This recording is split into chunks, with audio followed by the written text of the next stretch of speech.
After years of waiting and rumours, Borderlands 3 has finally been announced. The series first hit the scene in 2009 with the original Borderlands and impressed gamers with its lootathon gameplay, fun shooting mechanics and crazy and colourful world.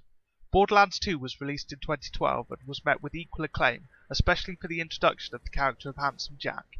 2014 then saw the release of Borderlands, the pre-sequel, which, as the name suggests, was set before the second game but after the first. It was well received, but it wasn't quite on par with the first two, and not the direct sequel fans were hoping for.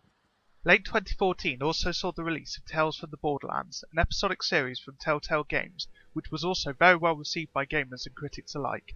Still, fans were eager for news on Borderlands 3, and despite there being plenty of rumours, there were few concrete details. Well, now Borderlands 3 has officially been announced during PAX East 2019. Borderlands 3 was revealed with a meaty trailer which showed off plenty of gameplay. Firstly, it's nice to see a game revealed with plenty of gameplay shown, and I think this trailer did a great job in giving us a taste of what's to come. As far as the third game goes, it looks like the world of Borderlands is still violent, over the top, and full of wacky characters and plenty of humour. In terms of tone, this is exactly what fans were hoping for, and it seems, if anything, Gearbox has turned it up to 11. Those who love collecting and trying out the countless guns in previous games will be glad to see there are still thousands of weapons on offer here, and it looks like there are plenty of human enemies as well as big beasties to test them out on. Vehicle combat is also making a return, and it appears there are several new types of death traps to ride with their own types of weapons. The trailer also made a point in saying we can explore different worlds, and I think I counted at least 4 distinct locations that we'll get to explore. One was a sandy wasteland, another was a cyberpunk city, one looked like a jungle, and the last was your desolate wasteland, similar to the first game. It looks like the scope of the places you can explore has been greatly expanded, and perhaps it may feel more open world than past games. Either way, the variety of locations looks like a nice change of pace. Several notable characters from the series are returning, including the lovable Claptrap, and the game will feature up to 4-player co-op, both online and couch by the look of it. When it comes to combat, things look crazier than ever with more guns, a mech suit, and we even saw a gun that had little legs and could run around. Just adorable.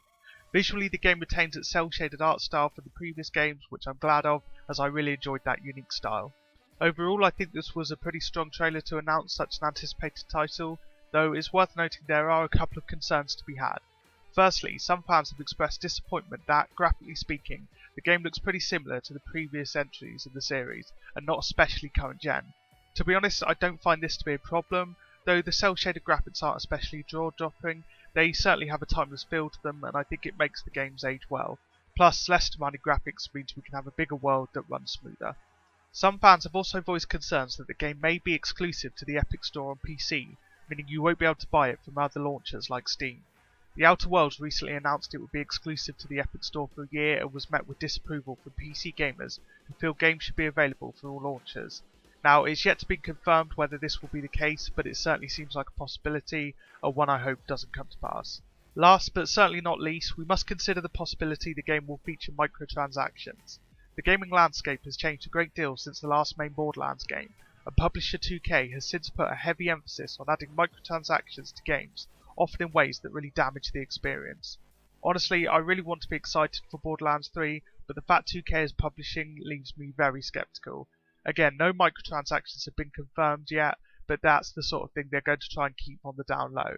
Hell, they might even pull an Activision and add them after the game launches.